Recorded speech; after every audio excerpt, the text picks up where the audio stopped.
ফিল্মটা শেষ হওয়ার পরে আমার দুটো বন্ধু এসেছিল হাইল্যান্ড পার্কে। তো ওরা বললো চল কিছু শপিং করে আসি। বাট আলটিমেটলি ওরা কিন্তু কোনো শপিং করেনি, যা করার আমিই করেছি। ইভেন তো এগুলো নেসেসিটি নয়, আমার লাগতে এমন নয়, বাট টাকা থাকলে না কেমন হাতটা চুলকায় খরচা করার জন্য মনে হয়। তাই আমি একটা নিভিয়ার বডি জেল নিলাম আর একটা ক্রিম নিলাম।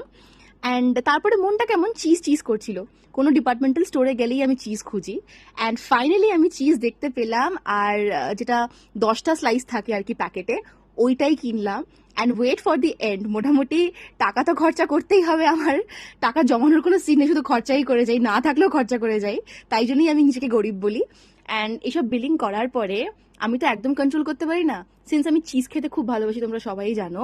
লিটারালি হাইল্যান্ড পার্ক থেকে বেরিয়ে কার পার্কিং এর সামনে দাঁড়িয়েছিলাম, ওখানেই আমি চিজটা খুলে খেতে শুরু করলাম। আর একটা না, 10টাই খেয়ে নিয়েছি পর পর পর পর।